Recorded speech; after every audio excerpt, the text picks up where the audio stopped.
Non-farm payroll yang dinanti-nanti oleh semua pelaku pasar, investor global, dan juga bahkan para pejabat Fed. Walaupun menurut bocoran, sepertinya mereka sudah mengetahui data yang akan dirilis.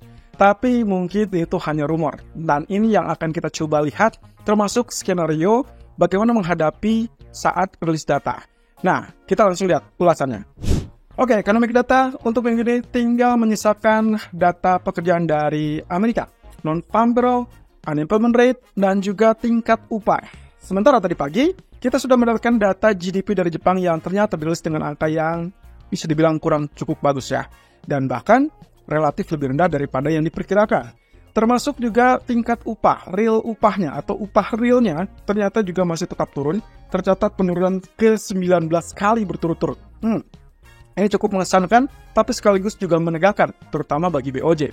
Tapi, kenapa USD Japanisnya tetap turun ya? Padahal Gubernur Kazuo Ueda mengatakan bahwa mereka baru akan menindaklanjuti terkait dengan perubahan kebijakan moneter kalau data tingkat upah tersebut mengalami kenaikan. Nah, jangan lupakan teman-teman, kondisinya adalah masih sedang dinegosiasi antara perusahaan dan juga buruh di Jepang sana. Jadi kita belum melihat apa yang akan terjadi atau yang akan dihasilkan dari kesepakatan tersebut. Dan diperkirakan baru akan menjadi resmi kemungkinan di katakanlah fiscal year di awal tahun depan. Dan itu diperkirakan di sekitar bulan Maret atau bulan April. Bahkan beberapa analis menilai kemungkinan baru akan didapatkan sekitar bulan awal. Ya mungkin awal atau pertengahan Maret ya. Jadi kita tinggal tunggu saja. Tapi sentimen sampai saat ini yang terbentuk adalah berharap bahwa BOJ akan segera menaikkan suku bunga dan pertemuan tanggal 19 Desember, 1 minggu setelah pertemuan Fed, diharapkan akan memberikan peluang tersebut. Tapi mungkin saja akan fail dan itu yang akan menjadikan keresahan terbaru untuk USD Japanese Yen. Oke, 3 data utama pekerjaan sudah rilis. Kemarin kita sudah sempat kupas juga terkait dengan job openings, di mana laporan menunjukkan data yang relatif lebih rendah dan juga jauh lebih rendah daripada perkiraan. Bahkan tercatat sebagai terendah sejak bulan Maret 2021. Nah, sementara ADP employment juga dirilis dengan angka yang menakjubkan lebih rendah, 103K atau 103.000 berbanding 130K. Nah, ini juga menjadi catatan teman-teman. Berulang kali kita sudah sempat membahas ini dan Anda silakan cek di beberapa mungkin periode yang lalu ya. Ada 2 atau 3 periode yang lalu kita sudah sempat membahas tentang ADP dengan korelasinya dengan NFP, di mana kita temukan sama sekali tidak ada korelasi positif. Dan kalaupun misalkan ADP-nya bagus, NFP-nya bagus, itu adalah kebetulan. Atau ADP-nya jelek, NFP-nya juga jelek, itu adalah kebetulan. Bukan karena memang ada korelasi positif. Tapi yang saat ini menjadi tanda tanya besar adalah dengan kondisi JOLTS opening kemarin datanya relatif lebih rendah, kemudian ADP juga lebih rendah. Apa bukan mustahil NFP untuk malam ini pun akan mengecewakan market? Kurang lebih mungkin bukan mengecewakan market, tapi mengecewakan para pejabat bank sentral. Dan itu berarti kalau ekspektasinya dengan angka 180K, anggap saja mungkin akan muncul di bawah 150K. Dan itu mungkin akan menjadi hal yang cukup bagus. Euforia akhir tahun dan juga termasuk euforia untuk minggu depan Federal Reserve Meeting. Nah, ini yang harus menjadi tanda tanya besar. Tapi nanti kita akan coba upas khususnya untuk non-farm payroll. Dan apa yang menggerakkan sentimen market sampai tadi malam dan juga pagi tadi, kita dapatkan beberapa data ekonomi yang relatif mengecewakan bagi market, terutama untuk Euro, zona Eropa, GDP dirilis dengan angka minus 0,1%.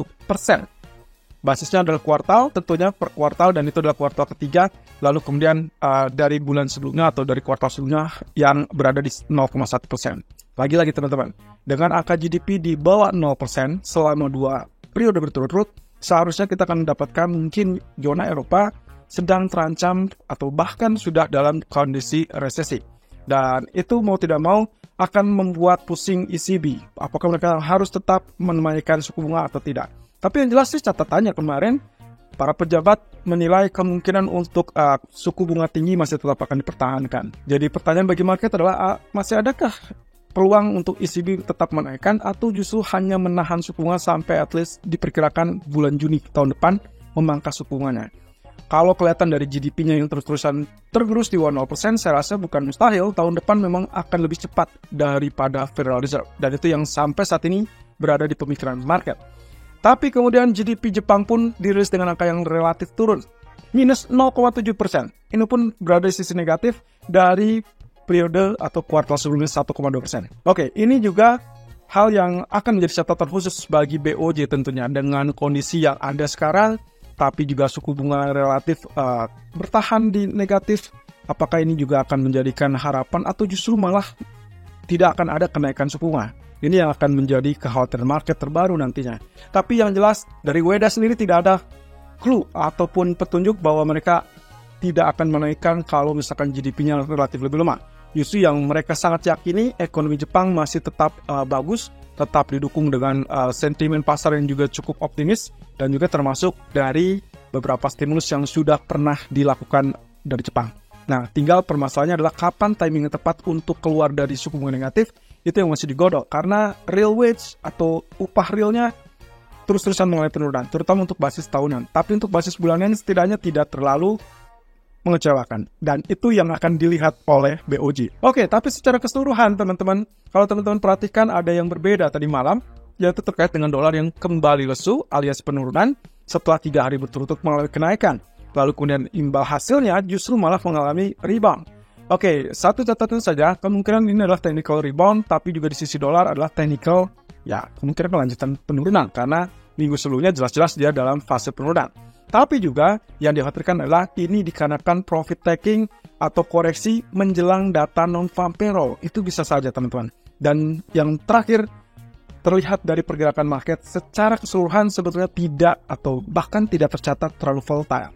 Dan itu kemungkinan mereka bergerak sideways karena menunda diri, tidak terlalu agresif sampai ke rilis data non-farm payroll malam ini. Oke, economic data untuk hari ini kita akan fokus dengan data non-farm payroll, tapi di jam 2 kelihatannya kita akan fokus dengan data Jerman terlebih dulu. Jerman CPI diperkirakan angkanya juga relatif turun, minus 0,4% untuk basis bulanan, sementara untuk basis tahunannya kurang lebih 3,2%, dari 3,8%. Oke, saya menyoroti dengan data CPI basis bulanan terlebih dulu. Kalau misalkan betul-betul minus 0,4 atau relatif di bawah 0%, itu sebenarnya tanda-tanda sebagai posisi deflasi, ya, dikarenakan inflasinya relatif lebih rendah. Dan itu sebetulnya tidak diinginkan oleh ekonomi, karena itu berarti pertanda ekonominya tidak sehat. Nah, sementara terlalu tinggi pun tidak mau, dan itu yang harus ditanamkan. Karena jelas inflasi bagi bank sentral itu akan sangat penting mengukur ritme ekonomi mereka. Dan yang sangat diinginkan, yang sangat menjadi standarisasi bagi bank sentral seluruh dunia adalah 2%. Jadi kalaupun misalkan kita lihat dari basis tahunannya, masih diharapkan turun ke 3,2%, sebetulnya ini on progress untuk mencapai 3 atau 2%. Nah, tinggal permasalahannya adalah apakah dia masih tetap akan menaikkan suku bunga atau tidak? Saya rasa Jerman pun akan sangat menentukan bagi zona Eropa. Apapun yang terjadi di Jerman, kemungkinan akan menjadi gambaran seutuhnya untuk zona Euro. Karena Jerman kita ketahui sebagai negara ekonomi terbesar di zona Eropa. Nah, nanti malam kita akan bicara tentang non-farm payroll, tapi ada yang selalu dilupakan, yaitu average hourly earnings atau tingkat upah per jam. Pendapatan per jam atau apapun hasilnya, itulah tingkat upah per jam. Kemudian juga tentang tingkat pengangguran, unemployment rate. Jadi, kalaupun misalkan kita dapatkan non-farm payroll-nya relatif lebih rendah daripada ekspektasi, tapi tingkat upahnya masih terlalu tinggi, maka itu kemungkinan akan membuat dolar hanya bergerak turun sementara, tiba-tiba dia kembali rebound. Atau dengan kata lain, dolarnya sulit untuk mengalami penurunan lanjutan. Nah, tapi kalau misalkan average hourly earnings-nya juga relatif lebih rendah, atau katakanlah minimum stay, maka kemungkinan kita akan lihat non-farm payroll itu akan berimbas kepada dolar yang katakanlah mungkin turun 2 level support ke bawah. Artinya, ada harapan bahwa mungkin Fed minggu depan tidak perlu menaikkan suku bunga di detik-detik terakhir ataupun di pertemuan tahun 2023 terakhir, tapi yang akan terfokuskan adalah terkait dengan rencana dot plot ataupun proyeksi ekonomi untuk tahun 2024. Jadi saya akan hindari pembahasan terkait dengan suku bunga di tahun 2023, saya akan fokusnya kepada dot plot untuk minggu depan. Tapi gambarannya itu akan terjadi dari data non-farm payroll malam ini. Katakanlah dengan data tersebut yang diharapkan adalah 180.000. Kalau misalkan lihat dari data ADP kemarin pun diharapkan naik 130.000, ternyata data 103.000. Nah sekarang kalau dengan 180.000, previousnya atau bulan sebelumnya adalah 150.000, jelas ini ada kekhawatiran bahwa data pasar tenaga kerja masih tetap solid di Amerika. Dan itu akan mengakibatkan mungkin Fed akan mempertimbangkan menaikkan terakhir kalinya minggu depan. Plus dot plotnya mungkin tidak akan melakukan pemangkasan sampai mungkin pertengahan tahun depan. Nah, kalau itu yang terjadi, otomatis gambarannya dolar yang akan mengalami penguatan, teman-teman. Tapi kalau misalkan datanya relatif lebih rendah dari ekspektasi, maka yang akan kita dapatkan adalah ekspektasi euforia market bahwa kemungkinan Fed tidak akan menaikkan suku bunga. Kalaupun sudah menaikkan suku bunga, mereka yang penting adalah dot plot di tahun depannya. Nah, oleh karena itu, terkait dengan hal tersebut, saya akan soroti dengan kemungkinan posisinya adalah skenario seperti demikian. Ada 5 poin utama, ada 5 skenario utama. Yang pertama tentunya kalau misalkan kita asumsikan angkanya berkisar di antara previous dengan juga ekspektasi. Mungkin ekspektasinya sekarang 180.000, previousnya 150.000. Katakanlah saya anggap mungkin kalau angkanya dekat-dekat dengan angka ekspektasi. 180.000, berarti kita ambil 170.000 dengan 190.000. Artinya kalau ternyata datanya berada di antara itu semua, maka kemungkinan dolar mungkin akan relatif terbatas pergerakannya, demikian pula emas dan juga market lainnya. Artinya selama rilis data, mungkin sekitar 2-5 menit, kita tidak akan melihat pergerakannya terlalu volatile. Dan itu berarti kuncinya hanya melihat dari average hourly earnings atau tingkat penganggurannya. Mana yang akan lebih rendah atau yang lebih tinggi. Kalau ternyata lebih rendah, oke, berarti kita akan lihat dolar relatif lemah. Tapi kalau ternyata average hourly earnings secara lebih tinggi, berarti otomatis dolar akan lebih kuat. Seperti itu. Nah, skenario yang nomor 2 adalah kita perkirakan kalau ternyata angkanya kisaran mungkin lebih tinggi dari ekspektasi, tapi mungkin angkanya tidak terlalu mencolok. Katakanlah misalkan 195 sampai 230 atau mungkin 220.000. Nah, kalau angkanya seperti ini, kemungkinan dolar akan mengalami penguatan, teman-teman. Nah, cuman masalahnya adalah penguatan ini kemungkinannya juga katakanlah sampai resisten pertama atau mungkin mendekati resisten kedua. Dan itu berarti emas akan turun. Dan saya rasa 2007 atau bahkan level 2000 bisa saja muncul atau bahkan ditembus. Nah, tapi ingat, respon ini kemungkinan melebar selama rilis data saja, dan di atas 15 menit kemungkinan kita akan lihat patternnya kembali ke pattern awal. Nah, jadi harap berhati-hati. Tapi kalau ternyata datanya skenario ketiga adalah data dirilis dengan angka di atas 250.000, ini akan sangat volatile dan sangat menekan emas ataupun pasar saham. Lalu kemudian dolar akan sangat kuat. Ini dikarenakan ekspektasi terkait dengan ditahannya suku bunga atau bahkan pemangkasan suku bunga sepertinya akan sedikit goyah. Dan itu yang akan membuat menarik bagi pasar. Karena kita akan lihat kemungkinan emas kembali di bawah level 2000, katakanlah mungkin sampai ke 1980-an. Tapi kalau skenario yang nomor 4 ini adalah yang terjadi, misal angkanya berada di katakanlah 150 sampai 160.000, maka kemungkinan dolar akan relatif bergerak turun, dan itu berarti emas akan punya kesempatan untuk tes setidaknya 2040-an dan mungkin 2050-an.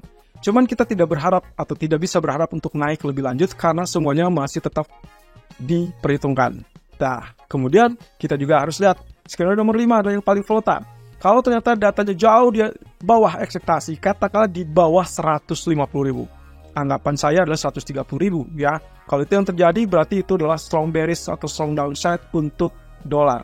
Dan itu berarti kesempatan untuk emas kembali berjaya, kembali bersinar, mungkin tembus di atas 2050-an. Dan saya perkirakan mungkin untuk malam ini, kalaupun misalkan kita dapatkan skenario nomor 5, emas hanya sampai ke 2060, 2070-an. Apakah dia bisa kembali ke 2100? Saya rasa tergantung. Kalau euforia terlalu tinggi, mungkin mereka bisa lakukan itu. Tapi karena minggu depan adalah FOMC meeting, maka kemungkinan saya perkirakan mungkin akhir pekan ini cukuplah 2070. Artinya mereka simpan tenaga untuk FOMC minggu depan, karena who knows, masih ada kejutan berikutnya dari FOMC. Oke, untuk grafik kita akan bahas hal tersebut sore nanti, live streaming, termasuk juga gambaran dari upside dan juga downside. Termasuk untuk crude oil yang ternyata sampai saat ini sudah pernah ke 68 dan naik ke level 70. Tapi saya rasa belum bergerak terlalu banyak. Kita lihat nanti sore.